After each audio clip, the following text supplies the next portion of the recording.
I think that every school is unique anywhere I work. The students are different in every school. The faculty every year changes. The replacement of one teacher with another is a form of chemistry. There's a kind of physics to school life that I think is very real. And so I would never presume to know you and know all about you. I'll do my best to share some ideas that I think might be helpful to you.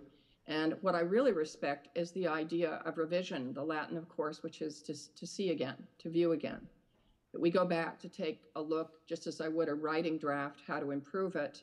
There's kind of the draft of curriculum. How do we keep it in motion?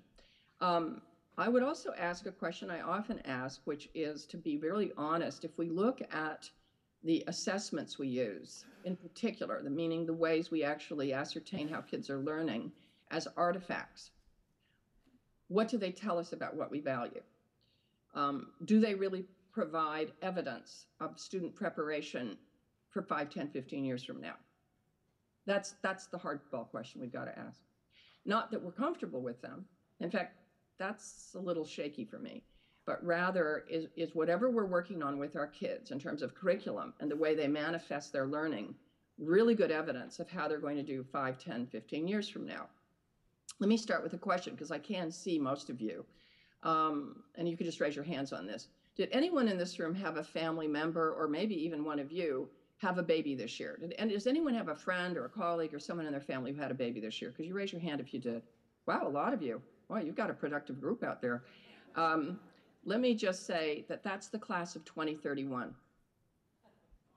And if that doesn't get our attention, I don't know what will.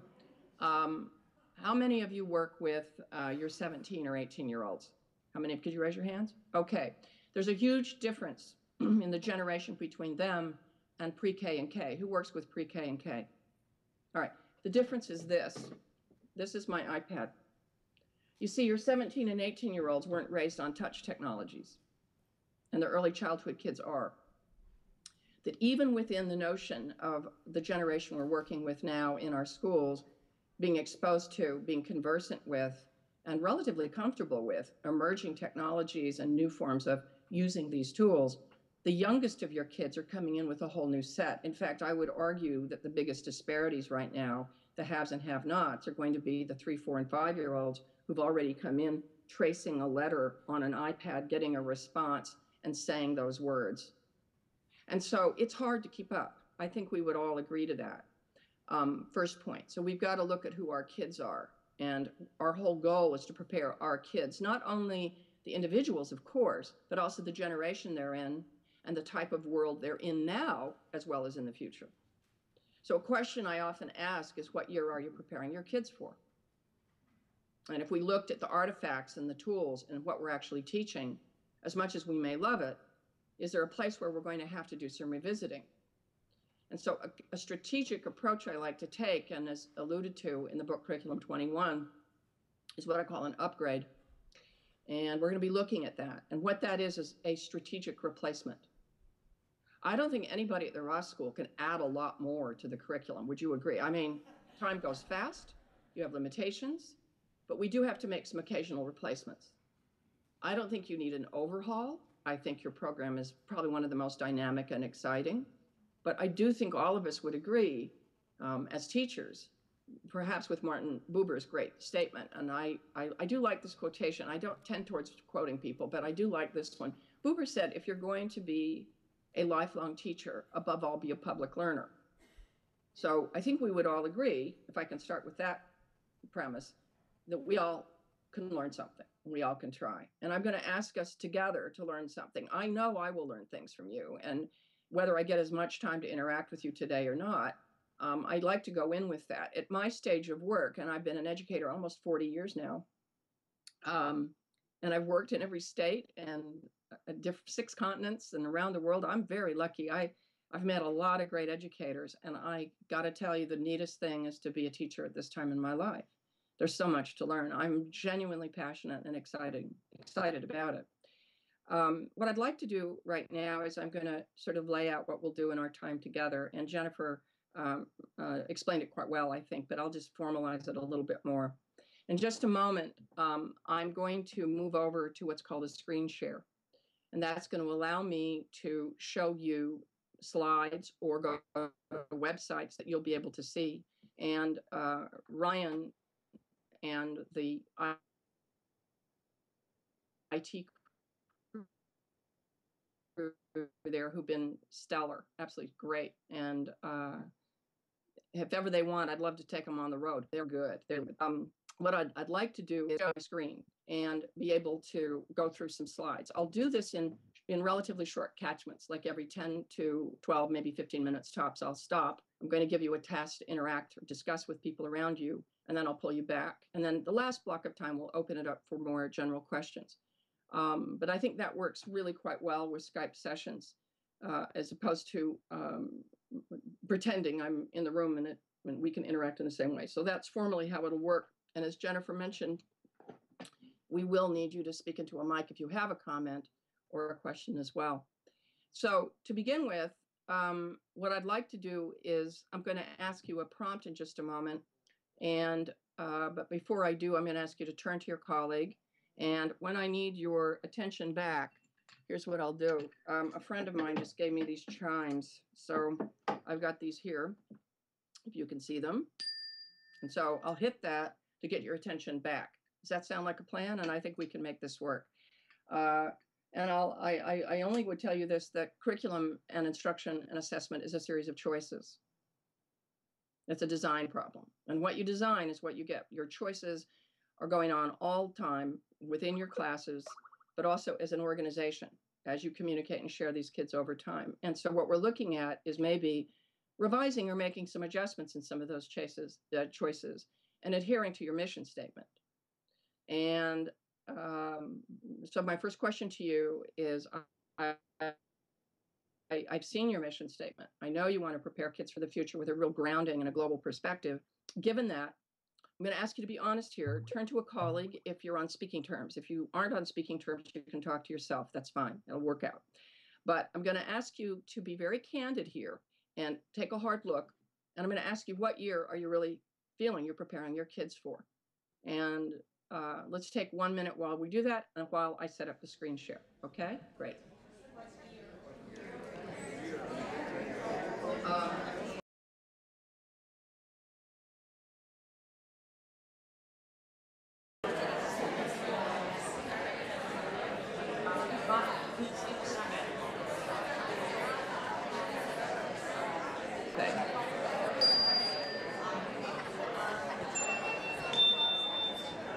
Not bad. It's kind of delicate, so we'll go with that.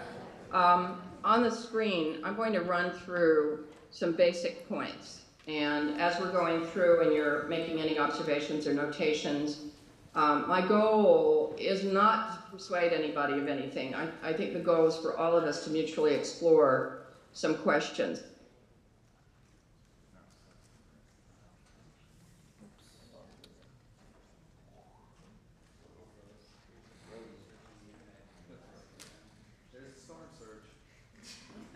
So, in a long time.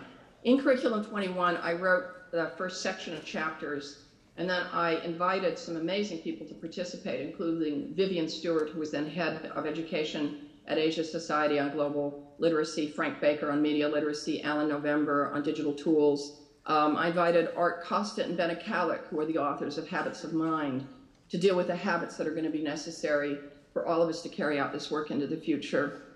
I included David Nicodula, who was the inventor, literally, of the digital portfolio when he was at Brown University with Ted Sizer. I included Bill Shesky, a classroom teacher, who talked about the challenge and transition needed to become a tech-savvy teacher and to lead with teaching and learning, not with the tools. It's not about the tools, it's about the teaching and learning, but how those tools will affect us. And it was quite a journey. And finally, a principal named Tim Tyson, whose theme for his middle school was to make learning irresistible. And their writing has been exceptional for me, and I really owe them a great deal. But I want to go back to this question, and Alan's question, who owns the learning? And if I were to look at a student at Ross, let's say the name of the student is Maria. And let's say Maria is a student in your school. She could be in early childhood, she could be a 5th grader, she could be a graduating senior. If she doesn't own her own learning, then who does it belong to? And I can honestly say that in my visit to Ross, I really do believe this is what you're about, is for students to be invested in, claim their learning, and be able to demonstrate it. And I admire that. I see that. And I think that is a goal. What that means, though, also, is that it ties to the second question. And how can we prepare our learners for their future? That means we constantly need to be learning. The curriculum isn't static, that we have to hit the refresh button and to use the very tools they already are using so that they're not time traveling. I go to a lot of great schools around this country and overseas, and it isn't money that makes a school. We all know that. It really isn't. And part of it is having a shared mission that we act on, but also a willingness to shed what's dated and what we need to adhere to and keep. What do we create? I can't think of 3 more practical questions for educators when we're looking at curriculum and assessment. What are we going to cut? Because you can't keep holding on to things. Fundamentally, I know your school has been in existence around 2 decades, but I would argue that you would obviously know that some of the things you taught 20 years ago have to go. What are the things we keep? What are the things we create? I held up my iPad. Now, again, I can see you. This is a little bit like the Wizard of Oz, and I'm behind the curtain, but because I can see you and you can't see me, which is really fun for me, probably not fun for you. But in the room, raise your hand if you have a tablet of some kind, an iPad or a Droid. Okay. All of you know then that in your iPads, you can have 25, 30, 50 books. Agreed?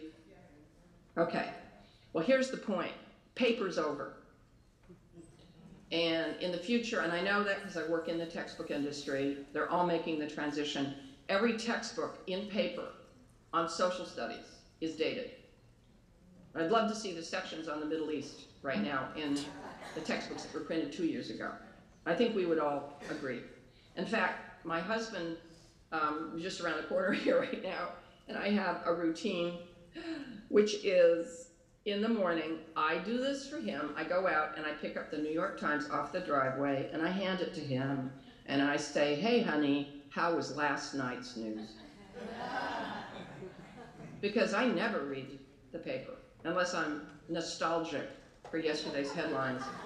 So I think what's hard is, and the thing I think that sometimes people are unclear about is it's not that we're going to throw everything out. I think great classical traditions are classic because they last. You know, Shakespeare's always timely. That's what timeless means. So it's not like we're saying we're going to throw everything out, but there are some things that need to go, and we do need to update the tools we use in order to prepare kids for their future. My second prompt to you is going to be this one. I'm going to ask you again to turn back to the people you were speaking with a moment ago. And in this case, if I might, I'd like to give you about 1.5 minutes, and I'm watching the clock carefully here, and ask you to give an example. If you see that students are processing information differently given the tools that they have and how you see that, say over the last 5 to 8 years. And if you do, give an example of that to your colleagues. So if you would kindly turn and take 1.5 minutes and respond to this question, but make it concrete how you see that in any way where kids are processing things differently. It might not even be that it's better, it's just that it's different. Please, take just a moment.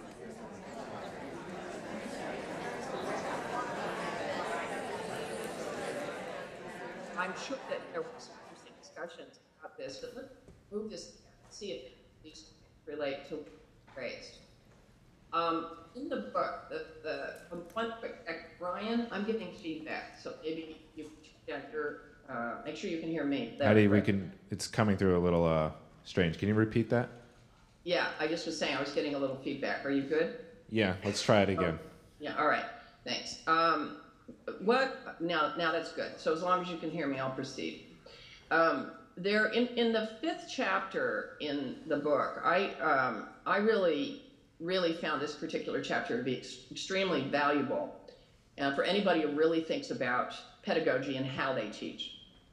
And Steve Wilmarth wrote this chapter on the 5 trends, socio-technological trends. And notice that fusion, socio-technological trends, which are the ways kids are processing and carrying out teaching and carrying out their own learning that are affecting so much about the classroom. My hunch is that in your interaction, some of these might light up for you. So let's give some examples here. And as I'm going through this, what I'd like you to think about is not just to listen to me here, but to think very, very actively about the implications for assessment, the implications for teaching, the implications for curriculum, if we don't acknowledge these. So the first is social production. How many of you know what Wikipedia is? Everybody does. Right. Who writes Wikipedia? Please say it out loud. We do. That's right. And Wikipedia is an example of how social production has democratized the way we access and create curriculum. But I'm not sure if all of you are aware, and you might be, but the British Museum has chosen Wikipedia over the Encyclopedia Britannica to start to handle the distribution and sharing of their archives. Why? Because Wikipedia is as accurate, if not more so, than the Encyclopedia Britannica, because we are all on it together. So this morning, I picked up in Jennifer's introduction that you're going to be posting on your blog. That's a form of social production where we could post a blog. We could also communicate and share information together. The Near East School Association, whose base is in Athens but deals with international schools throughout the Middle East, Qatar to Egypt to Dubai, the areas around, including the southern part of the Mediterranean area there, Turkey. They work with international schools, and they cannot fly kids to a Near East School Association science fair, so they're doing it collaboratively in a web location. They are producing also films and work together in a new way. This is a game changer. This isn't the way it used to be. So one point is to make sure we use strategically and sensibly tools for social production as teachers and what we have our kids produce. Social networks. If you're a member of Facebook, please raise your hand. Great, you and 700 million other people. Now, I would ask you this: how many of you in this room are members of a professional learning network outside the school, like Web 2.0? Terrific, but all of us should be doing that. When I get up in the morning, I check our NING, our Professional Learning Network, and in a few moments I'm going to go online and show you a few things, but that's how I connect with people all over the world. I meet with them. If I am interested, say, for example, in learning more about digital portfolios, I am not necessarily going to go to my school to find that out. I'm going to go to a professional learning network with people around the world who are sharing this. So what we start to see is that with social networks, we're able to expand the network of our connections. And certainly people do it socially, but professionally we do it, and our students do as well. So now I'm going to combine these two for just a moment and ask this question. Every teacher should have a very active and vibrant website where students can meet together actively to share their projects, to share their work, to collaborate, and to begin to build connections beyond school hours. And I think students should be taught how to develop these sites and platforms, that instead of simply writing a resume, they create a website about their work. I'm very familiar with, well, let me take the very out. I'm familiar with, that's more accurate, with your senior project, where the students work for a whole year on an independent project. I think it's fantastic. If you're already having them design a website using either something like WordPress or Yola or Edmodo, awesome. But it strikes me that what you want to be able to do is to use these tools on an ongoing basis to share and to create a collaborative environment. We do this with kindergarten kids too, by the way. We help them design and create their own simple sites to be able to share their information. The next three are very straightforward. The semantic web. When a computer searches, it's like tentacles. It's not, to go down to the bottom one, linear. And students are now used to the ability or the notion of the semantic web reach of technology. But here's a danger. A lot of kids think if they do a Google search, the first item that comes up is the best one. That is absolutely not true, because Google doesn't read. It doesn't make decisions. So if I put in a phrase, all it will do is pull up the site where that word appears, whether it's the best site or not. The search capabilities of computers are terrific, But we also need to teach media literacy so they're savvy about what they can trust and what they can't. Students need to be taught those codes on how to search a country code, for example, how to look at various points of view, how to really recognize and make use of the wonderful search capability of computers, but they do think in more of a semantic reach than they did before of simply step by step, which is the last point here on, for example, when I was taught to teach, it was like you do one thing, then you do the next, and then you do the next. Now, certain things are like that.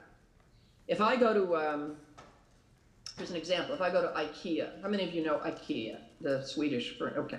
If I go to IKEA, I want information step by step. If I go to buy furniture, and frankly, you don't buy furniture at IKEA, you buy parts of furniture and then you put them together. And if I go to IKEA, I want that thing in a sequence because the thing's in Swedish anyway, and I gotta figure that out. But frankly, most learning isn't that way. Let me give you an example. And I'm gonna put those two together again, nonlinear and semantic. By a show of hands, if you've done a search on Google for a specific point of information, and along the way, you found out another site that wasn't directly related, but was really interesting, raise your hand. What's wrong with that? That's a good thing. I really think teachers should have a text box on their own web pages of really interesting websites that have nothing to do with what we're studying, but promote curiosity. See, what's happening is research is changing in a way, in a very direct way. And part of that is because of the search capabilities. Next point is the one that has media grids. A challenge for all of you will be, I think, to help your students use a wider array of media to share their experience and their learning. So instead of the oral report, which can be deadly, I actually have labeled as the low point of civilization when students stand up and read note cards and then drop them. It's kind of scary. Your school should, and probably you might, and I don't know, but have a podcast channel where students hear their voices, replay them, or instead of a report, we have students make a documentary. And so in a sense, what we're looking at is the expansive array of media is allowing us to have more tools for assessing where students are. So what do you do at your school? And in looking this through, I wrote in the book about the notion that what we want to do is begin to upgrade basic elements in curriculum and do it gradually and steadily and sensibly. I don't think you have any need or reason to throw everything out. That doesn't make sense. You have this incredible opportunity to work where you do. You have a vision that has been unique to this school environment, and part of that is to prepare students with a real knowledge about the world, and it's also about the world they live in now. And that means there's going to need to be a little bit of change, and maybe even more than a little. And the idea of upgrading strikes me as the route to go, because there's three fundamental choices you're making every day as a teacher at Ross. You're choosing the content, what the kids study. Is it current? Does it make sense? Is it timely if it's from the past? The skills, the strategies, the literacies they're going to need to investigate content and to develop knowledge in new directions, because they'll be inventing knowledge too, they'll be creating it. And then assessment. How do we assess how kids are learning? What types of products and performances make sense? Because there's no question that what we assess tells us genuinely what we value.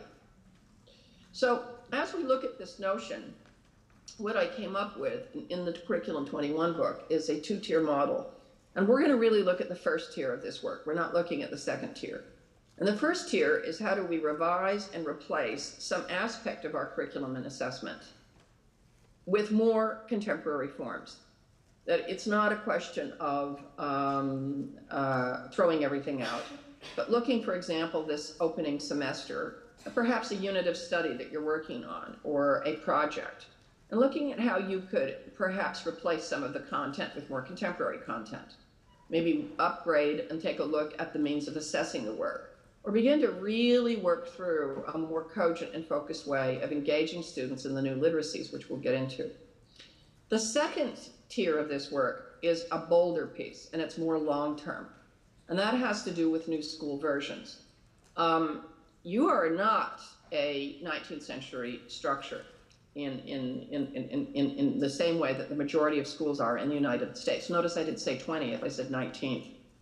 That in 1896, the Committee of 15 met in Saratoga Springs, New York, under the direction of Charles Black from Harvard, and said that there will be a 180-day school year based on the agrarian calendar so students can complete work on the farm. There will be a 6-hour day with 8 subjects based on the factory. So students will have equal exposure as if in a mill. It was the Industrial Revolution. So here we have it. We have 21st century learners and 19th century structures, and we have a clash. So I feel who gets caught in the squeeze a lot of times are teachers.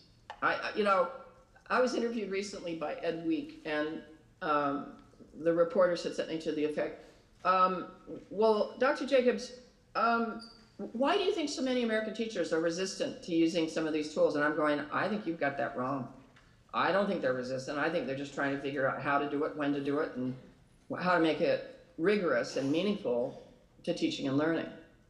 So what I'd like to do is I'm going to move into looking at the upgrade piece and suggest that you're going to need to make choices about what's essential now to help your kids for the future, recognizing that learners create and share knowledge differently from previous generations. And that's where we're going to go with this. And I'm going to start in a very practical way by looking at literacies to begin with, the skills. There's the 3 elements. They're codependent. There's not one more important than the other. And to begin to look at the planning lifelong capability with digital literacy, media literacy, global literacy, and show how, in fact, they support traditional print literacy. I think these are all overlapping as we consider them. I do think there's some distinctive characteristics of these, and I'd like to show you some practical tools and some ways we can begin to move this along. So right now, if I might, I'd like to engage you in, again, conversing with your colleague or a couple of your colleagues and ask you to acknowledge or agree, or if not, say why you couldn't, be open to perhaps, as we look ahead, to making an upgrade. I certainly know many of you use many of these tools and many forms of media. But even in that instance, I think there's ways where we can improve our game. I'll be making the point about quality. You know, it's one thing to write a blog, but what makes a quality blog? It's one thing to make a podcast. What makes a quality podcast? I recently was at a workshop, and it was a little tough. I had a teacher who was playing the first podcast that they published on their school site, and she was very excited. But I have to tell you the truth, it was not very good.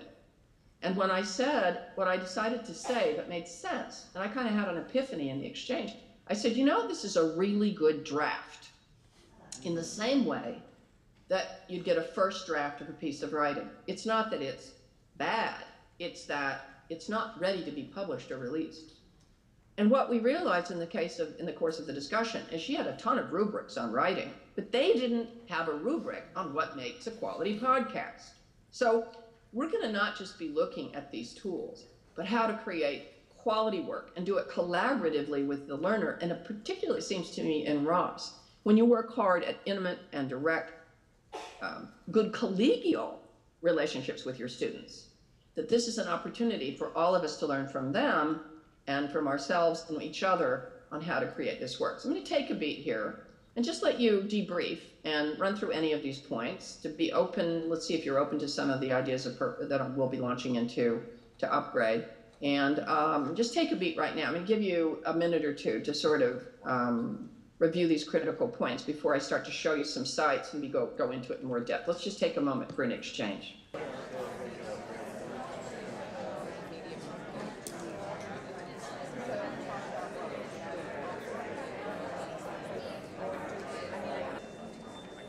Okay, Ryan, are we good to go?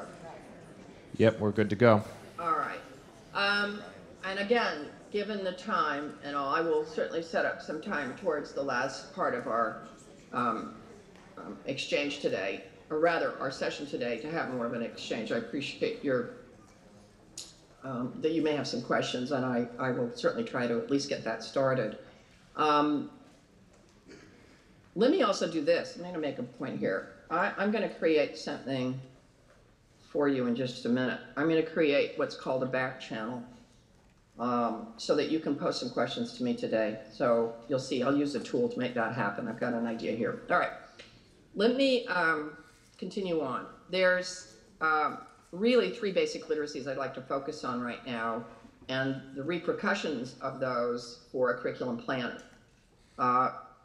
Traditional print literacy has to do, of course, with text interaction. The ability to make meaning phonemically from what I read, whatever language, and that means I need to be able to understand sound symbol relationships, whether it's a Romance language or whether it has more iconography, like Mandarin or something like that. I need to make meaning from oral text, A-U-R-A-L, that I need to be able to understand the words that are said. For me to be able to make meaning from them, to be able for me to work on them. And as I saw in a bookstore recently, which, you know, bookstores are starting to have to change their ways because of paper and other issues. But there was a wonderful sign up that said, reading is a private and silent conversation between you and the author. Reading's in our heads. You know, we could all read The Great Gatsby, and given our experience, we're going to bring different things to the meaning of that book. That's one of the most dynamic and powerful aspects of text interaction. It's extraordinary to me how everyone can read the same book or go to the same film and have significantly different experiences. So literacy is also the ability to receive, take in, and make meaning, and it's also the ability to express. So I can take in what I read, discuss it through speech, write a response, and it's also my ability to tell you how I feel, share my stories, and so forth. Bottom line, if I can't read a computer screen either. And I don't see these at odds. And I do run into some teachers who find these to have a really tough tension. I respectfully couldn't disagree more. I actually think that the new literacies are an opportunity to support text interaction and to create independence. And you'll see where I'm going with this. So in looking at these literacies, let's talk briefly about them. There's digital literacy. And as I look at this, if you have your notes, or however some of you are taking notes, I'm not sure whether you're using digital tools yourselves right now on a laptop that's on a Wi-Fi. Some of you might have iPad or using some of these new forms of the old inspiration where you can do note-taking. However you're doing it, I'd like you to think of overlap right now, where you see the overlap in a relationship between these three, because I don't think they're exclusive from one another. There's characteristics that are different. But if I have a Venn diagram, I definitely see some linkages in the center. But digital literacy, in many ways, has to do with the active and strategic selection of Web 2.0 tools, and eventually Web 3.0. It's to be literate to know which digital tools to use. Web 2.0 is obviously interactive. It's different than a repository. Meaning, if I go to National Geographic, and it's a site that just has a lot of resources, that's a kind of Web 1.0 site. Where Web 2.0, I have inputs and I get information back. Web 2.0 is what I think you really need to start looking at in your own teaching in terms of assessment. I'd love to show you a few examples in a moment of how those tools can really be used actively to engage kids in interactive opportunities. So it's the selection of that tool. Research, which I love as a word, means search again. That's what it means. And what you want to be able to do is encourage students as they use digital tools, they use search engines, they go in and make quests to begin to use those tools well. In the room, if I asked you right now to go look something up, how many of you now pretty automatically either go to a search engine like Google or Alta Vista? How many of you would definitely think that way? Right. Well, it's replaced the way you work. You know, it isn't like the old days where we'd say, get in your car, drive to the public library, and go search microfiche. I mean, you know, and for the young people in the room, they don't even know what microfiche is. And those of you in my generation know what I'm talking about. The point here is these tools encourage research, and it's great. I think what we want is also to be able to strategically select repository sites that are more almost like an electronic bookshelf effectively. Digital literacy is also technical expertise with things like voice recognition, touch technologies, and keyboarding. So we have these tools. We're going to go into those in a moment. Media literacy, in a sense, has to do with the student's ability to produce new forms of media. So it's products and performances where they learn how to make quality work. That is my big circle here. Now, along those lines, this is a new thing I've been working on, and I don't think I ran this by you, Jennifer, but I'd really like to encourage you to think about it. In the room, how many of you have a laptop computer? Not with you right now, but have a laptop. Hands up. Yeah. If it's a Mac, raise your hand. Okay. PCs? Okay. So at the school, you primarily are Mac school. I'm working on a Mac right now. How many of you would agree that you don't know the half of what your Mac can do for you? Right. That's a workshop. That's what I think schools need to be looking at, because you have a media headquarters sitting right here. Using GarageBand, you could create podcasts.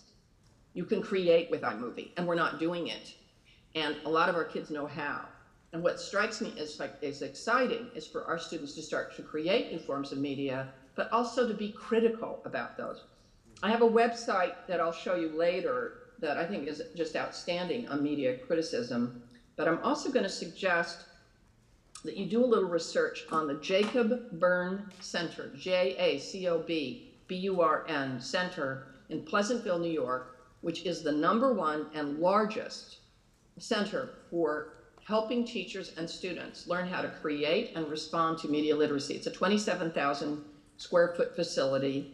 It has funding from people like Robert Redford and Jonathan Demme, and what it's really about is looking at how to help teachers and kids create really quality work. They're right here. They're close by. And I think they're an incredible resource and that Ross should look at. I'm just going to put it right out there. Because most of us who went to school weren't taught on how to make these. We were taught on how to teach kids to write a good essay. And a lot of kids make these things quickly, but they aren't very good. So one thing is doing that. And then finally, I want you to notice transitioning and upgrading to new forms in our PD. I mean, this is an example of it right now. We're using a digital tool to communicate. But we could tape this, revise this, work on it, and actually create new media. So one is media literacy, and then we have global. And with global literacy, what we're looking at, and I think you are particularly sensitive to this, given your mission, is recognizing the relationship between place and people. And that, to me, has a lot to do with actually what we study as anything else. So a special place on the agenda right now for BRIC countries, Brazil, Russia, India, and China, given that they are now major players, and that is going to continue to trend in the global economy. So sometimes when people say it doesn't matter what country you study as long as you study one, I'm going, that's just not true. You know, I would argue that the choices you make matter. And at certain points in the Ross experience over time, where are you really asking your students to investigate these issues? And I know, given your projects, I know the fact so many of your kids get an opportunity to go overseas. One of the things we want to be vigilant about is recognizing this piece and linking effectively with classroom portals. We're Skyping right now, and I would want to assume that every single classroom on a periodic basis has a Skype session or works with other students in another part of the world related to what you're actually studying. So for example, I'm working with a classroom in New Jersey that's studying the American Revolution.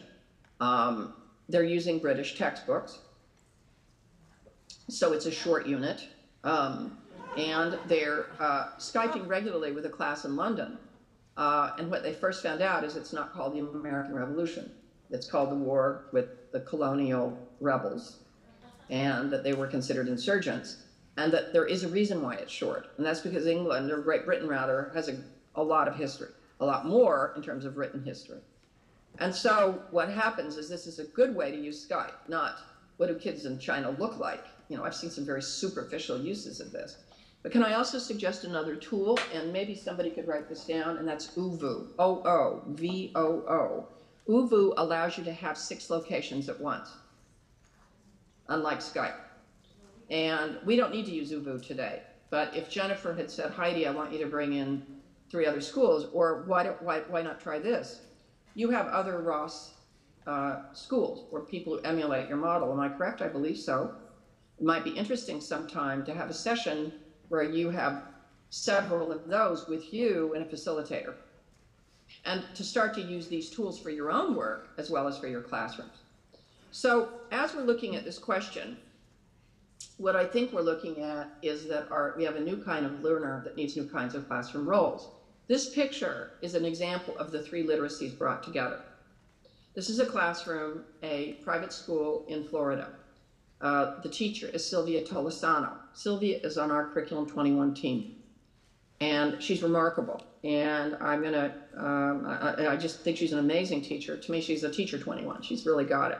But I want you to notice a few things here about the 3 literacies coming together, and the fact this was part of not an imposition, not an invasion on the curriculum, but a way to replace a more dated practice. Part of the curriculum in the schools is study of continents. And in 5th grade, they were studying Antarctica. In 8th grade, they were studying the notion of exploration as a theme. But together, the 5th and 8th graders anticipated and worked on a Skype call with Andrew Evans, who traveled from the United States to Antarctica, sponsored by National Geographic, to interact with these classrooms. Now, if you look up here, you're going to see the videographers. And these videographers are recording the Skype call. The photographers are working through still photos that Mr. Evans had taken along the way, and also to do their own research on finding complementary calls as well. There's a back channel, which I'll show you in a moment, which allows there to be ongoing commentary among all of the kids watching it, asking questions that could go back to Mr. Evans. There's data entry in the front. So anytime he raises a point of knowledge, so for example, I believe there are 4 indigenous penguin species that are in Antarctica, they are going to use that as a placeholder to do follow-up research on those penguins. There's live blogging that's going on between the 5th and 8th grade classrooms. This is an instructional aid. The person taking the picture is the teacher. Who owns the learning? To me, this isn't an enrichment activity. This is a necessity. I view it like a concert. You know, you're not going to do this every day, but you need these. And in these experiences, out of these come new media, the use of media, it's globalized. And by the way, this new piece was posted on a site called Around the World with 80 Schools. This is a partnership between 80 schools worldwide who share the media that they develop. So we're using digital tools, we're using new media, and we're globalizing, not only in this event, but in the sharing that will occur.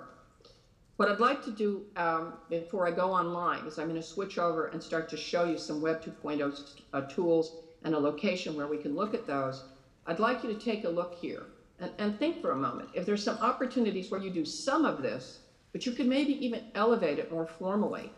So you have a few, for want of a better term, kind of media, digital, global concert experiences where students could really demonstrate and take over the running of these events and produce types of learning that could be shared amongst all of you at Ross and with others in different locations. Let's take just a moment and think ahead and start to sketch out some of those opportunities. Again, I'm going to give you 2 or 3 minutes. Thank you. And then I'm going to switch over to going online. Okay?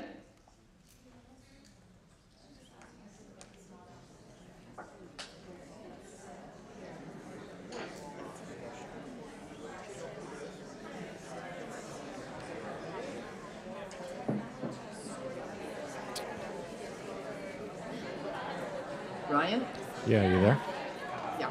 How's it going? Can you hear the audience right now? I can now. It's good. It's good volume? Yeah, I mean, I'm getting it a little. Now I'm not getting it too bad. That's really good. Yeah, we brought down the level on our side, so it should be a little better. Great. It seems to be smooth. Is everything okay? Yeah, it seems to be going okay. You can hear me fine also? I can hear you like a bell. Okay, cool. Yeah, this is going to be the mic that's going to be passed around to the audience. That's awesome. Okay.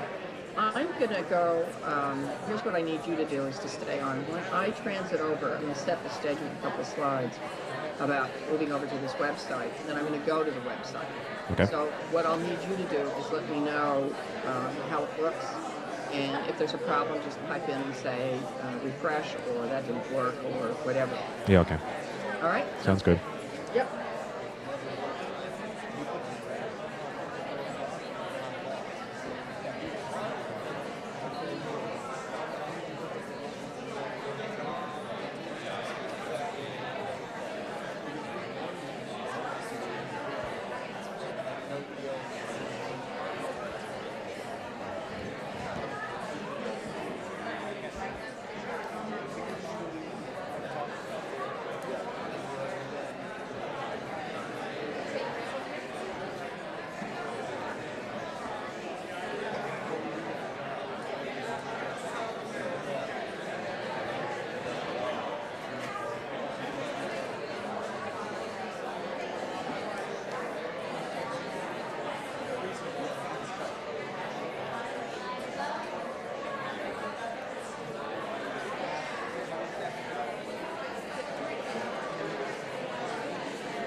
Thank you. I appreciate your willingness to look at this. I think all of us would agree that even if we have a pretty good project, there's a way to keep making it better. And it's part of what's exciting about our own teaching and learning. I just think sometimes when we look through the curriculum for the year, we sometimes miss some opportunities to begin to do some strategic replacement. And I want to go through that a little bit in a moment. But right now, here's what we're going to do. I want to get through this notion and work through this idea of Web 2.0, that it's interactive, we can use it as a replacement, and it's skill reinforcing. Some people think some of these tools are gimmicks, and so we want to do a little bit, as my friend Benna Kallick says, de-gamification. That's a new word, just for the record. And in order to help you, I'd like you to write this site down, curriculum21.com. It's where I'm going to go right now, and Ryan and I are coordinating. So if for any reason you don't see the screen well, he's going to let me know. But I'm now going to go off here, and I'm going to go to a live website, and I have to wait just a minute because it's going through auto recovery. All right, I'm going to go to this site, and let me run up here and just hit the clearinghouse. Let me actually go back to home. When you go to Curriculum 21, it looks like this. Ryan, how are we doing? Doing good. Looks good. All right. Across are a series of tabs. I want you all to see Clearinghouse right here. What I did is after Curriculum 21 came out, and I was encouraging the notion of using Web 2.0, this book had been selected by ASCD as a world member book. It was literally sent to over 200,000 educators worldwide. It was a huge honor for us. We were thrilled. But you can imagine the email we started to get. And the number one question was, I want to do this. This sounds great. Where do I go? How do I start? And so our team, 2 months after we got the book out, I said, I want a clearinghouse. Let's see what we can do. And what we began, and I'm going to click on the clearinghouse, is we began tagging Web 2.0 tools that had been submitted by educators from around the world, and what I asked them to do, and we still get them. And in fact, we're improving the site itself, and in the next 2 weeks, you'll see we have even a better system for submission, so I'd encourage you to do it. I asked teachers to always vet them. In other words, we had a team, and people would vet them, and almost every one of them is 5 apples out of 5. But to give us a 2 or 3 sentence annotation about how it might be useful to a teacher. So we've got this, and for the record, we are creating an app. So those of you who have Apple products, it'll go into an app for both iPhone and iPads. And we're going to have a Droid as well, so that a teacher can go in and say, gee, I am concerned about English. Watch where I'm going. The tag says English Language Arts, and I wish my students had a better sense of and more command of vocabulary. I want to increase their independence. So I scroll down, and all these sites are here, and one of my very favorites of all time is Visual Thesaurus. So I'm going to click on Visual Thesaurus, and in this I'm going to put in a word. I'm going to put in the word lead, and we're going to do a semantic search. Are you seeing this? Yep. Yeah. What's cool about it, and I hope you can hear it, is it also pronounces the word energize. Yeah, so what happens is students able to see parts of speech, begin to work through it. And I could also do this. Is there a teacher in the audience who teaches French?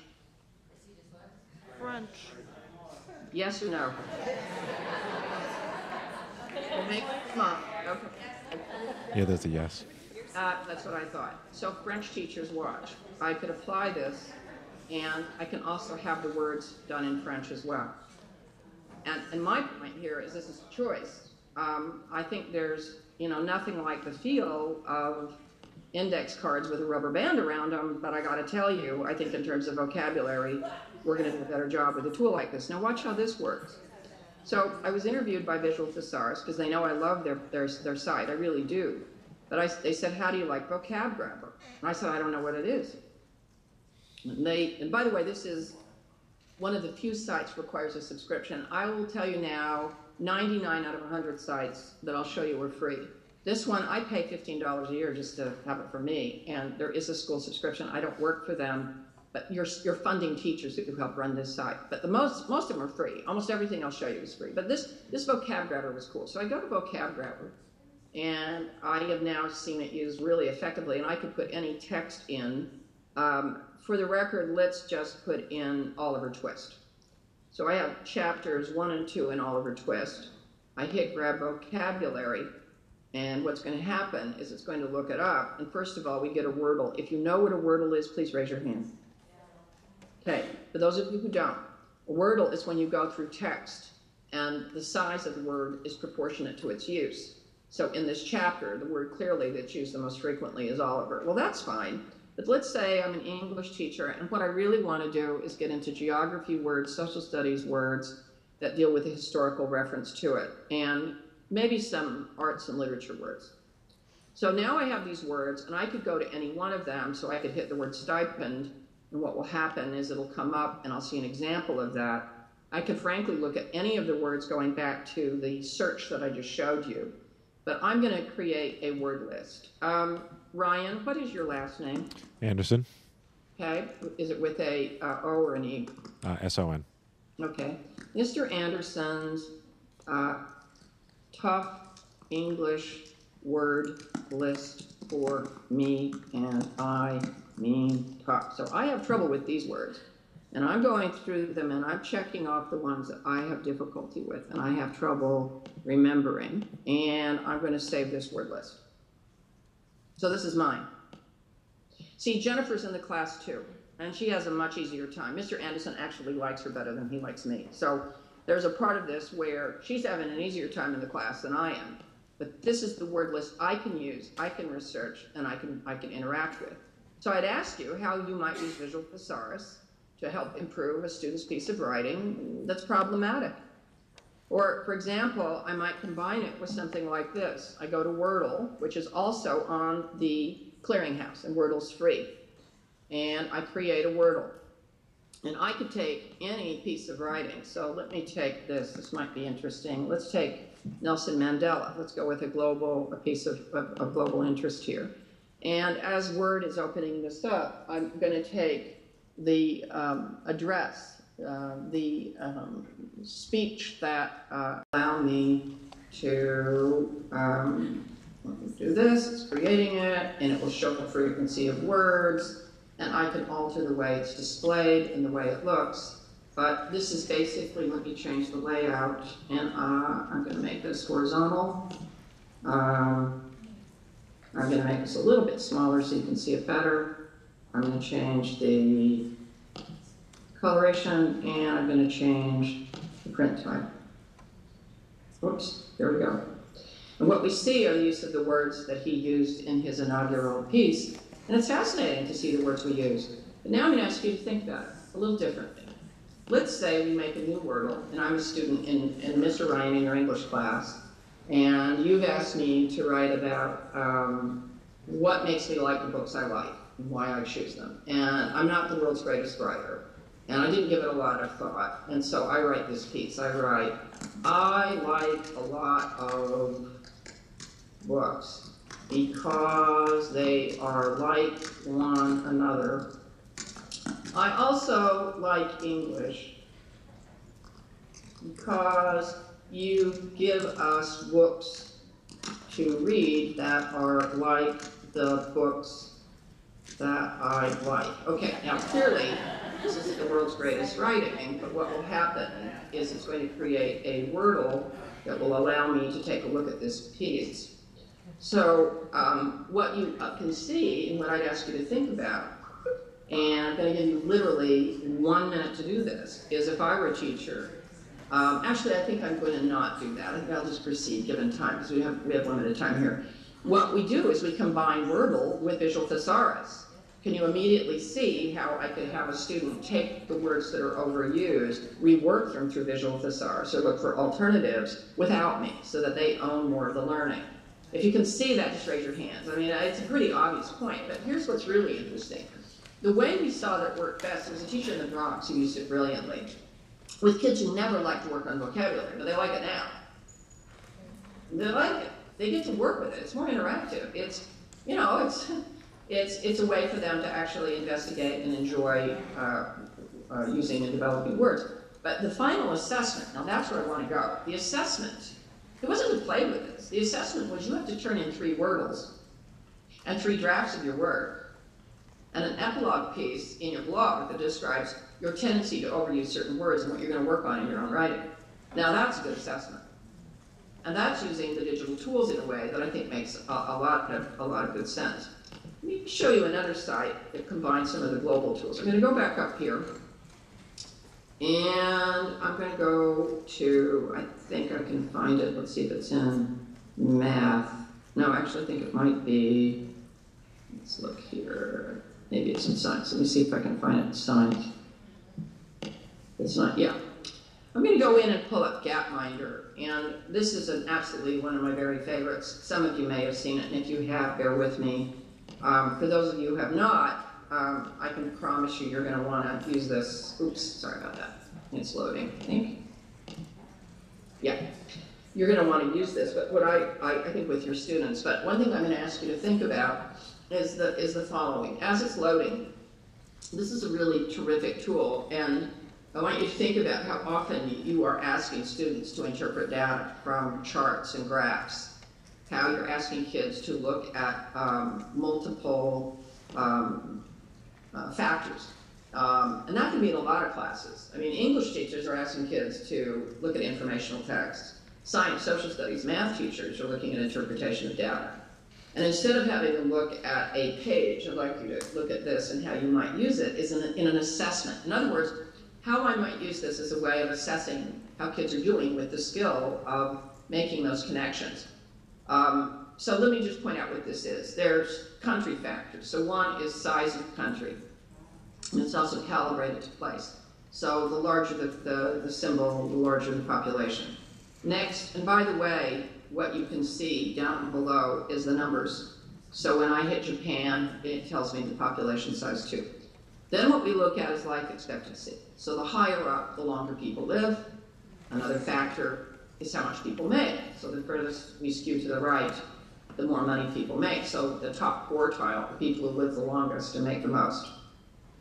Then we have a very interesting factor in the background. We have time. Now, Ryan, I need to be sure that you can see the letters 2009. Are they visible? Yep, you can see 2009. All right, so now I'm going to run this. And I'm going to ask you to notice that I can stop it at any point, replay it. I can select out specific countries. There's all kinds of things I can do. But I'm going to ask you to think about how you might use this to encourage research, searching again, and the interpretation of data.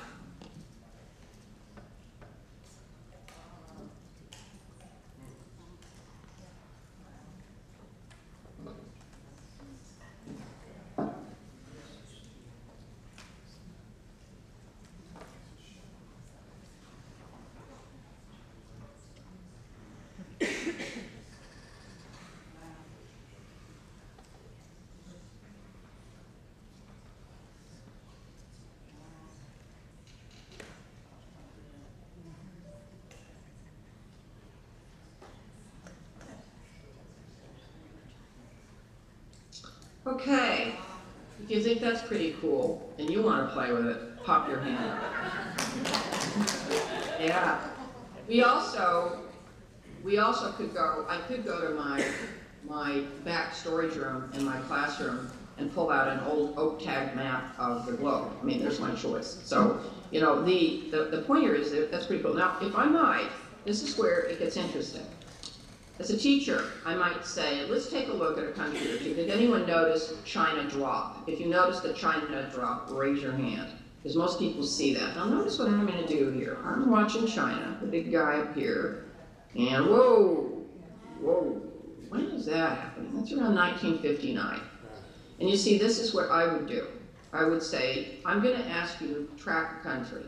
Look for an immediate fall or a rise. Or let's say even better, I'm studying the past century, and I'm looking at China's iterations, its development and evolution, where now in downtown Beijing, they have Gaps and Tiffany, and you're going to see every major store that you'd see in Paris, you're going to see in Beijing, and it's being filled with Chinese. It's not Europeans who are there or Westerners. What has gone on in the last set of decades in that country? But we're going to take a look at why it dropped. So let's say it's part of what I'm studying anyway. But can you also see that I might have a teacher's teaching math use it as a tool to teach interpretation of data? I mean, I think there's a lot of ways I could use it.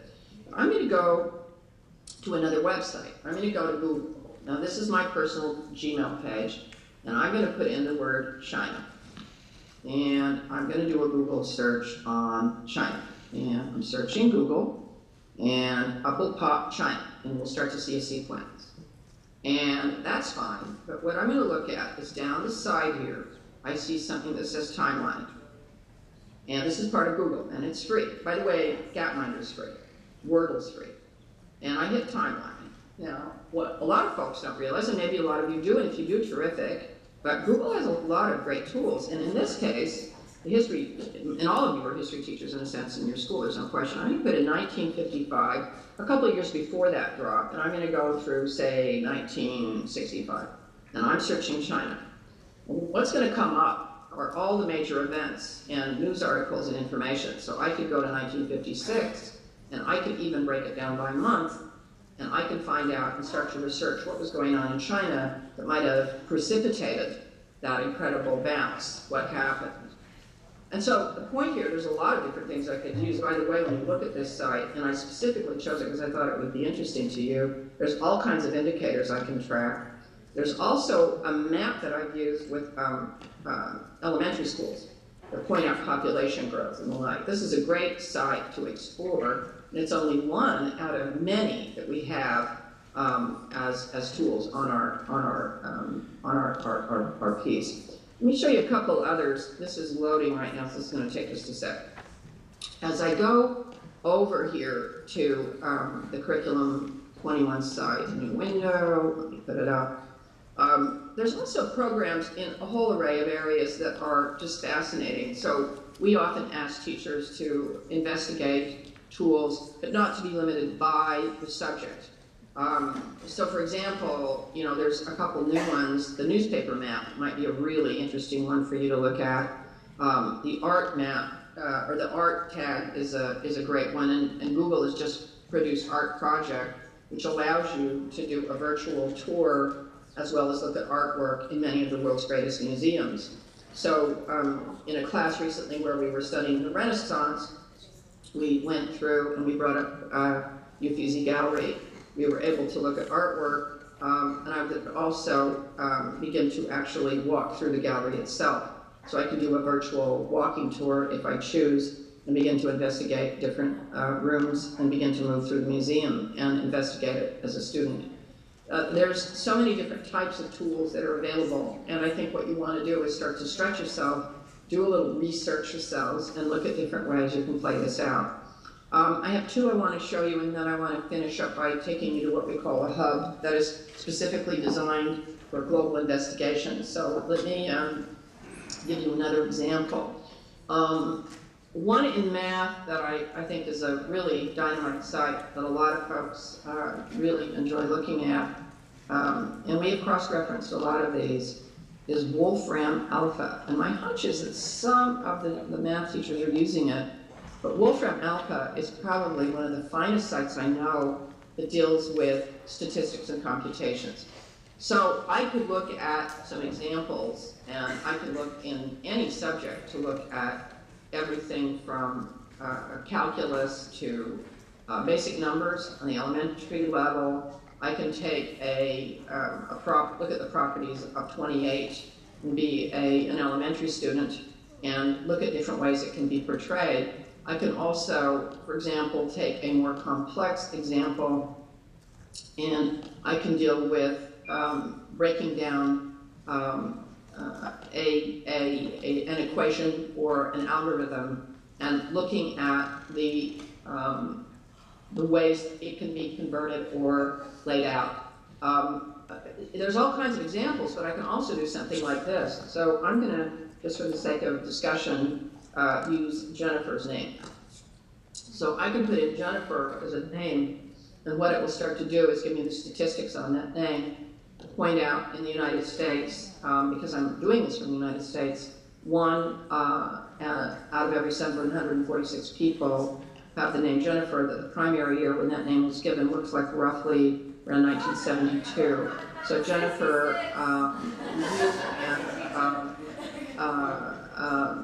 one in every 170 people. You are in good company. There's over 1 million of you alive on the planet, and it looks like you're 39 years old probably. And so what we look at is it can take anything from this notion to, if we look at Long Island,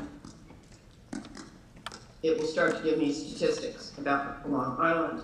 My hunch is we're going to look at median income, real estate, population size, broken down as in metrics. I can show the coordinates.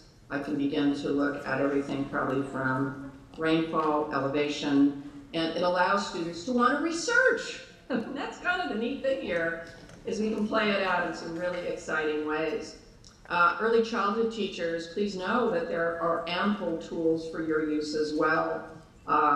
Whether I do something, as you'll see under some of these tools like ZooBurst or Storybird or some of the others, kids can make three-dimensional gallery books, and they allow them to make pop-up books. And these are very popular, by the way, with world language students too. And what you can do is you can start to see how you are able to, and you can see some examples later. I don't want to rush this, so I'm just going to let this be for right now. But the idea here is there's ample types of programs and ways of working for your classroom that if you want to start to explore and use a tool, my point though is to use it in the form of an assessment, convert it into a product of performance rather than something we sort of skip through. Here's the one I want to show you. There's two. I want to show you one more here, and then Tag Galaxy, which is pretty neat. And I want to show a couple early childhood, but I've used this all the way through with adults too. Let's say I'm studying a species and I put in reptiles. What Tag Galaxy does is it searches Flickr, which is a repository for people's photographs. And what it's going to do is it's going to search probably, in this case, it looks like 165,000 photographs where people tag and use the word reptile, and it will create a opportunity for the students in my class to look at various reptiles and begin to zoom in on them, their characteristics, and I would always test anything out I do with especially young children first. I want to make sure it's appropriate, obviously. But recently I did this where we looked at the world's pillar religions, and with a group of 11th graders, juniors, and looking at prejudice. And so we did a Tag Galaxy on Hinduism, Buddhism, Islam, Judaism, Christianity, and we compared photographs. And what we were really looking at anthropologically is how people tag who know how to make Flickr. So you're looking at an educated population who knows how to use digital tools, but you were looking at the imagery and what was common and what was different. And tagging, in a way, is a form of stereotyping. It was really a great discussion that led to, I think, an even better paper. So there's different ways we can use these tools. But one in particular I want to zoom in on for you is under professional development, and that's for all of us. And these are tools we like to use with our work with professional or with teachers and school leaders. And the very first one I've asked to have posted is a global partnership hub. Now, a hub from our work in Curriculum 21 is where you create a website that's not based, it's different than a social network. It's not just people coming together. It's pulling together all kinds of resources around a commonly held point of work or content. In this case, this global partnership is a hub, and I want you to feel free to use it, where we have taken the global competencies that Jennifer alluded to, and we have created resources specifically that deals with ways you can share, communicate, and work with others. And Sylvia has been the host on this.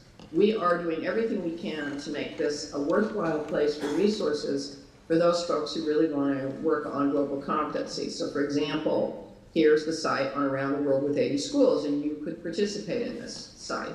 Or, for example, we go to the drop-down menu, and we look at the global competencies, and the four of them, the four basics that we've worked on with CCSSO: investigate the world, communicate ideas, recognize perspective, take actions, and any one of these opens up to resources and projects that you can connect with as well. So I'm going to encourage you to play with this site and also submit.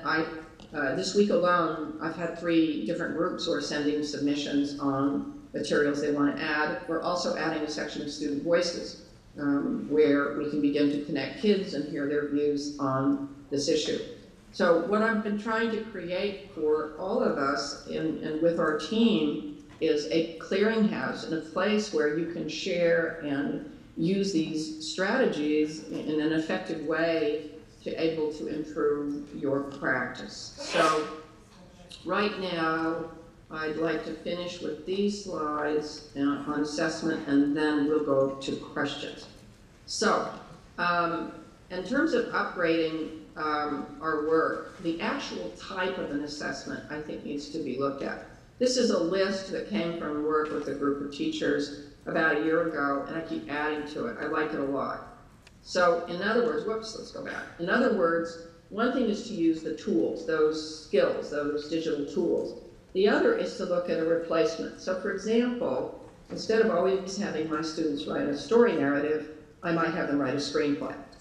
And screenwriting is a 20th century, it's not even 21st century tool. I don't think this should be an option. Frankly, it needs to be studied and taught, or teleplays. That instead of an oral report, our kids do a podcast. Instead of a report, they might make a documentary. Here's a project that a group of primary teachers did recently that Alan talks about. This was in downtown New York, near Chinatown, a public school. And part of the standards for Common Core standards now that are used by almost 48 states are that students are not only engaged in examining stories, folklore, and fairy tales from around the world, but they actually interact with people from those countries. So now the group has invited grandmothers, because it is New York, and we have people from all over the world in our schools, 6 grandmothers from different parts of the world.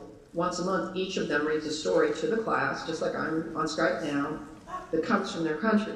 So you could see the face of a grandmother from India, who happens to be the grandmother of a child in the class, and they share their story. And what's really exciting is the grandmothers have now banded together and created their own website.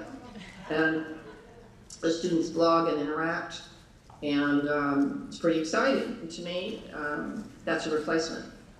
I mean, as a teacher, I can read those stories, but I think it's pretty cool for my kids to actually be the ones who set up the Skype, record it, and begin to interact. And I create an assessment around this where we look at what's similar and different between the stories. What is it about cadence and accent? Does the story sound differently, not just by the accent of the person, but the inflection because of where they're from? Really interesting points. I would rather say, for example, if I were studying Julius Caesar, I'd rather see your students make a Facebook page on Julius Caesar, because what they're going to do is they're going to do more semantic searching. They'll be looking at his wall, who wrote on it, his social networks, his background, his profile, his calendar, which obviously should have changed in March. That would have been a good move. And we begin to look at that, and I would hold that kid up against any kid who did it in a traditional fashion and ask them 3 months after they studied it to write about Julius Caesar, because that student has really interacted with material and sorted it out to make those connections. In Australia, which I go to, I've been to quite a number of times. I've been there 6 times, in New Zealand, and in Australia, last visit, which was in May, a teacher was at a conference in Melbourne and with me, and she's from Tasmania, actually, and she was talking about how in their schools now, this is Tasmania, island south, of course, of southern Australia, in the Tasman schools, what they were doing is the kids were creating, at the end of each history unit in their middle school, a trailer, a preview of coming attractions. So that what it was is that next year students always see the trailer before they start their unit of study. Say they're studying ancient Rome. And she said it was one of the finest ways she'd ever seen to see if students could summarize, raise key points, use visual imagery, use voiceover, and at the same time really engage in use of those tools. Clearly, video conferencing of world language classes is a must. I could run through more of these, but bottom line is to start to use and begin to develop newer forms of assessment. So it is creating new genre. I didn't use a Prezi today. A Prezi is a different format than PowerPoint. And all of these different approaches are really, I think, have to be looked at. I don't think we just rush into them. I think we have to look at them strategically. But I do think we need to upgrade and move out of old and dated 21st century assessments. That a multiple choice test has a place, but I think it's problematic. And this is what I would say is the enemy. And I want you to notice it's been chewed. And that, the newer tools really are extremely effective in helping kids revise and access and build on some of the great opportunities in the past. But I'm not going to do this right now. I'm going to move ahead with this. I had a really cool video I was going to show you, but time doesn't really permit it. Let me finish with these final points. Let's look at three very traditional and very classic, meaning they are classical and important types of conveying information. You all know what a persuasive essay is. You all know about an informative essay or report. We all know about narrative writing in forms. But what if we fuse those classical forms with new types of forms of communicating? What if we were to say, and I've just chosen 4, we take video casts and we say, let's make a video cast to persuade. Let's make a video cast to inform. Let's make one that's a narrative. You could have a blog, not just a blog. Is this a blog to inform, to persuade, or to tell a story? The same with Skype. I would say that Skype today is both a combination of informative and persuasive. And what we're looking at is what makes good quality. I am a big believer in use of Twitter. I like Twitter a lot. And it's the question of how do you use it effectively? How do you know who to follow? Who follows you? Every morning I go to my tweet deck and I get so many great resources because of who I'm following, who posts. What makes a quality tweet? The idea then is to take our newer forms and combine them and couple them with the great traditions. I also think there's new forms of assessment out there, and I'd like to throw out a few for your consideration, and you may already be doing this, and if so, fine. As Jennifer knows, last March I participated in a TED Talk. Now, there's 2 levels of TED. There's the kind of mother TED, where they have people like the Dalai Lama or Bill Gates, and then what they have are TEDs that are either regional or about an area of study. I was in a TED in New York on education. And it was an amazing experience. And here was what was interesting. You have 15 minutes, and the prompt is you're to talk about your work. And here's the prompt. What is in your mind in your work that drives you and is fascinating to you? You're not to sell anything. You're not to talk about all the stuff you've done in the past, but what intrigues you right now. It's a timer. It's going to be live streamed worldwide. You can use images, but you know that what you've been asked to do is to share your thinking in a way that's natural and real and is committed. And it was an amazing experience for me. I sat with some colleagues, a few of whom are new, and a few I'd known before, and I really enjoyed it. And the challenge was very real. But what I left with is, I thought, why aren't kids doing TEDs? What a great opportunity to have kids watch and view a TED and to be able to do them, or we should do them in our faculty sessions sometimes. And then I thought about this as we're looking at quality. Let me move to here and then I'll go back. This one. Sorry, I want to go to this one. Then I thought maybe what we should do is at the end of, say, 5th, 8th, 12th grade, or in some class where appropriate, that students should create an app. As a result of my work on a project, in terms of a contemporary form that allows me to use digital tools that will be shared globally and new media, how could I create an application that would solve a problem and demonstrate some of the competencies I need? So sometimes I think as we look around, we can see opportunities. So let me backtrack to this. And then I'll go back to opening it up, and we can take a few questions before you go on to your next part of your day. I think that the criteria for me for determining what types of assessment I'll choose or whether to use a Web 2.0 strategy are fairly straightforward. I'm going to choose Gapminder because I think it encourages engagement, curiosity, and research. I will choose Gapminder because I think it will deepen an examination of content. I think it will engender independence. But I'm going to make sure that whatever I have my kids produce, I see quality in their product. I wouldn't use it just because it's interesting. I'm going to choose to have them write and develop a webcast because I think it will encourage engagement, curiosity, research, deepen the content, and independence. And because I'll see quality in the product or the performance. I'm not going to choose it just because it's interesting. I'm going to choose it because I think it's better for my kids. And I'd rather see you go slow and really develop a knowledge about certain tools yourselves rather than try to do a whole bunch of things at once. I'd rather see each of you take one unit of study and do an upgrade and share it amongst yourselves and see what you learn from the experience rather than throwing everything out the window. I don't think that's necessary. So right now I'm going to go back to where you're going to see me. I'm going to go off share screen for a moment and see if you have any questions. So if you want to turn to your partner, that would be terrific. And see if you have any questions, the person you're sitting by. I guess Ryan or Jennifer will facilitate. And we can take maybe 10 minutes or so and see if there's anything that came up. And if there isn't, that's fine too. So why don't you take just a moment and have a moment to reflect on what we've talked about. Thank you.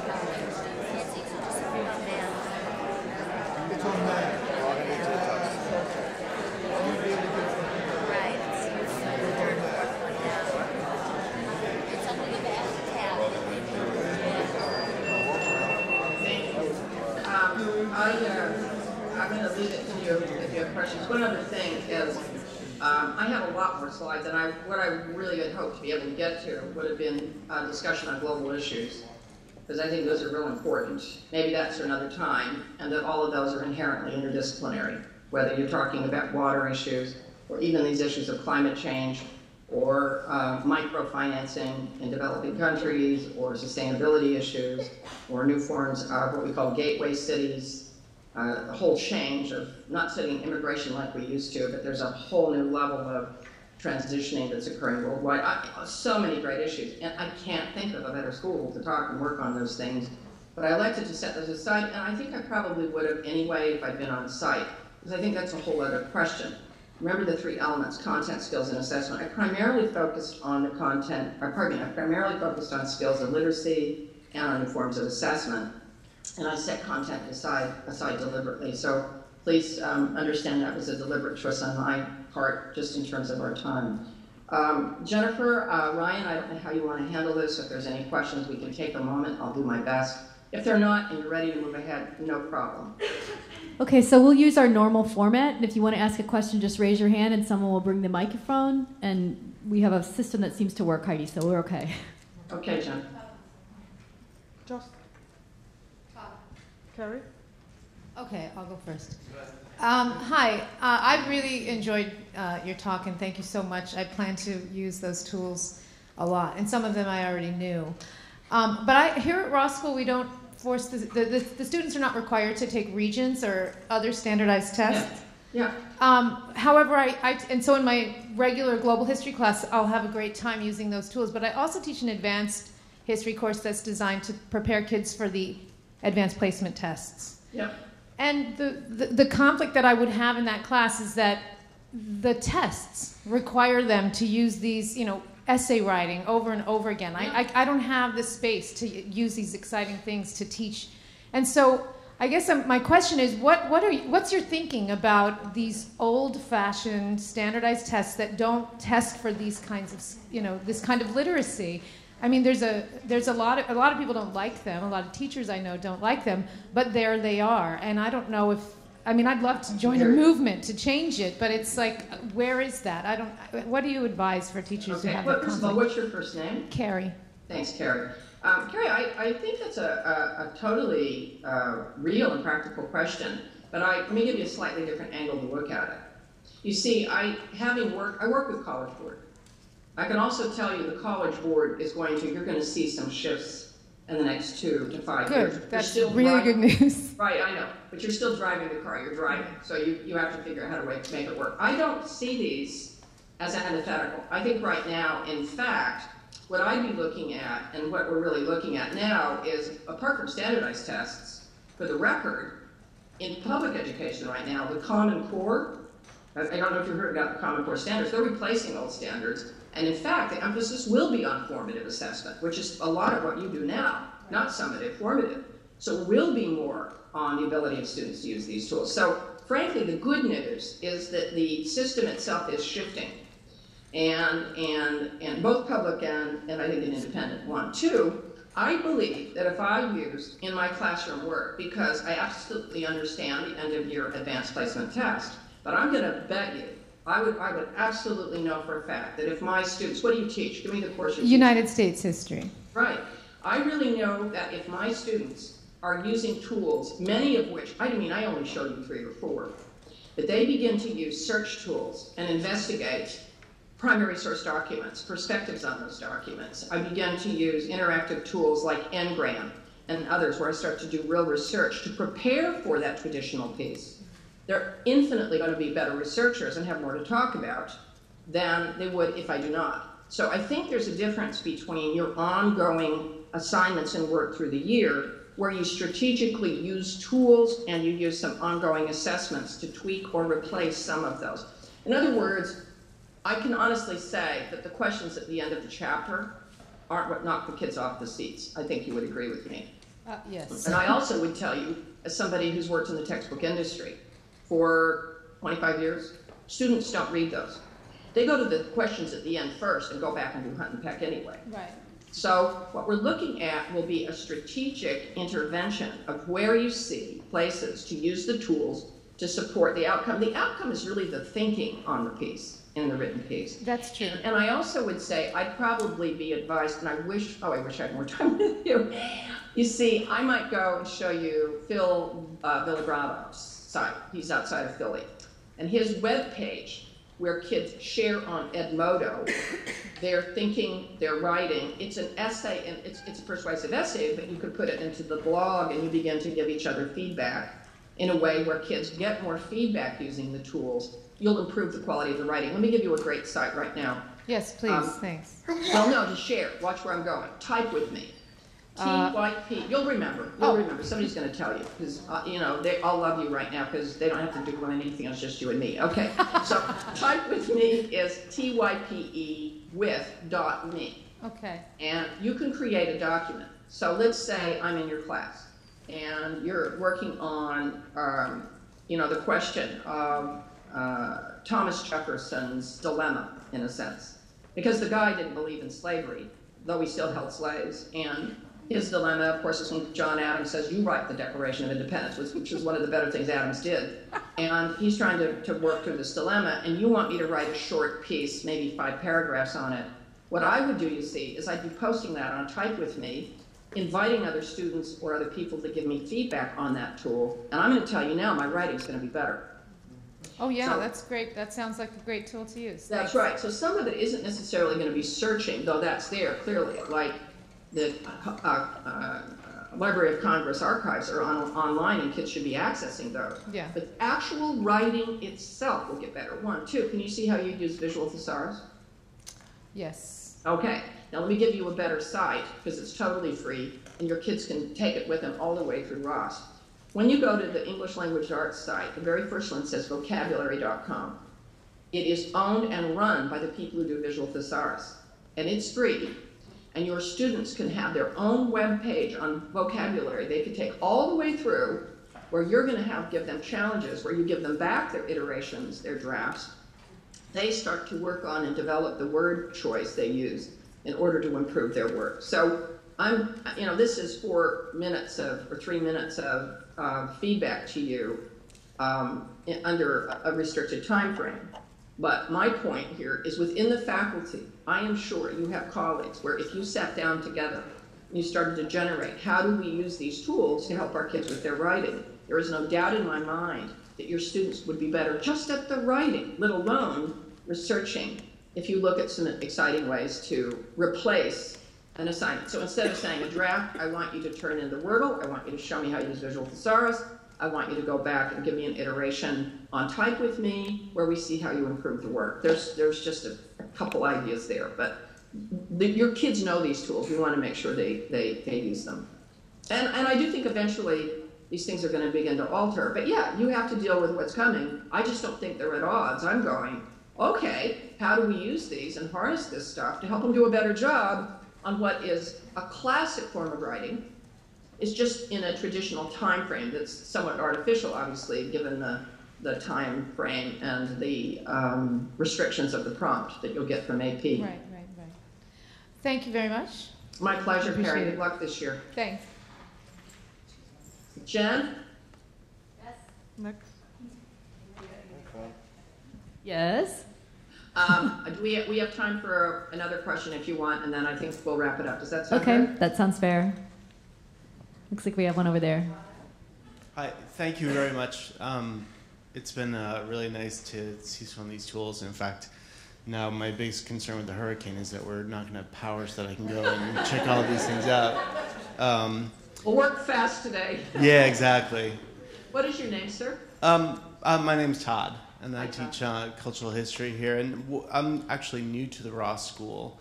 One of the things that really attracted me to Ross is that technology is integrated into the classroom.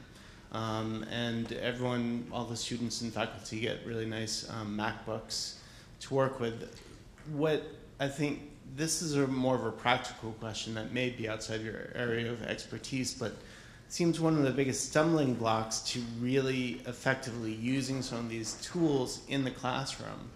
Great ideas like having them use the visual thesaurus is the fact that once they open up their laptop, there's no way of controlling where they go on that.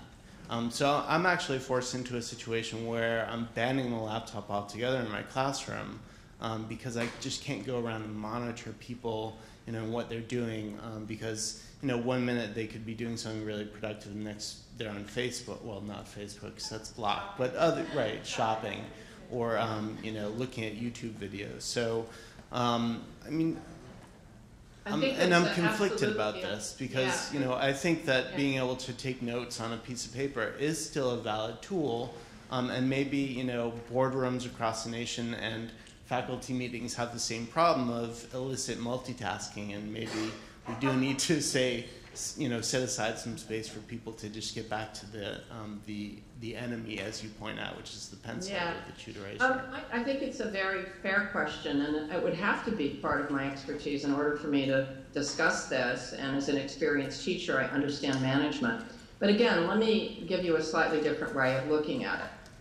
You see, can I be very direct with you and say that right now, in so many classes where students are supposedly doing traditional things, they're not focused. I've been a teacher a long time. There's a lot of ways kids take it. You're nodding and looking at me right now. I assume you're listening to me. But I could be nodding and looking at you and not thinking about it at all. So first point is what makes sense given a task. I think if I turn a bunch of kids loose on computers and just let them go at it, or I'm in an environment where that's not regulated or structured, I can run into a lot of trouble in the same way I could in older forms of supervision. So I think we would all agree. I totally concur.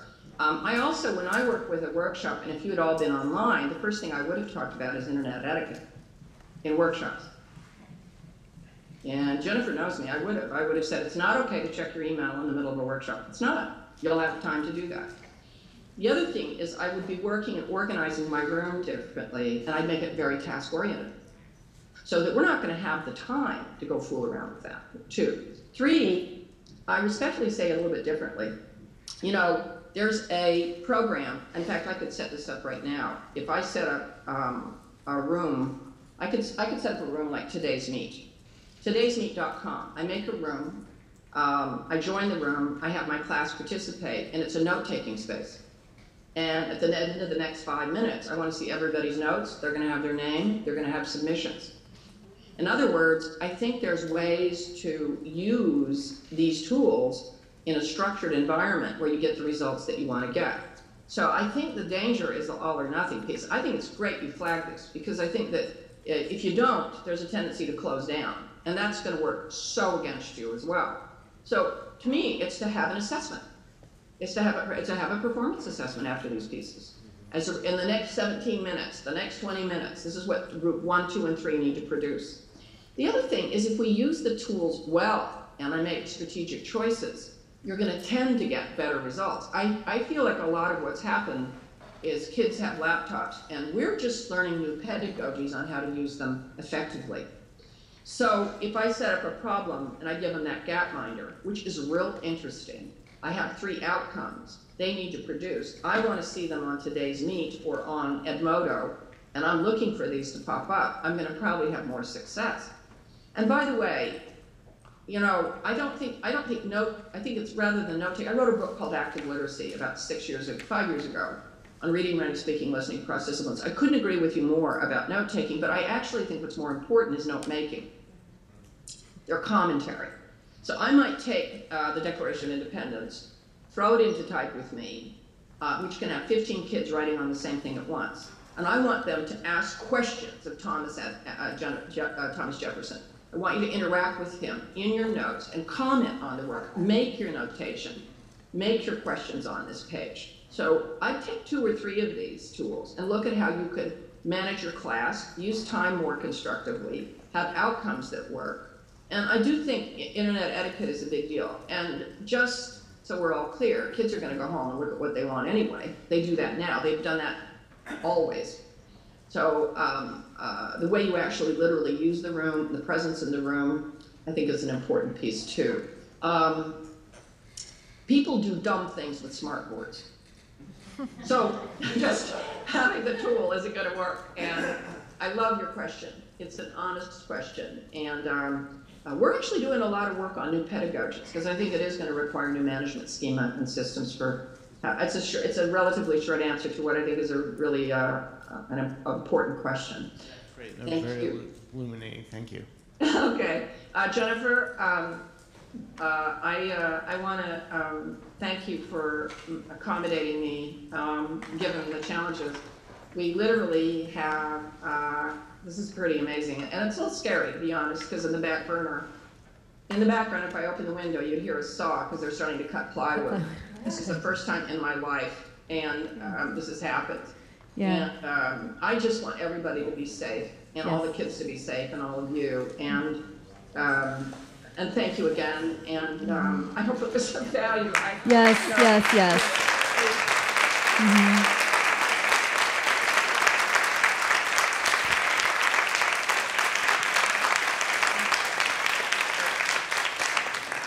Yes, thank you so much, Heidi. It was very valuable. I will be following up with you on what we can do to make further connections.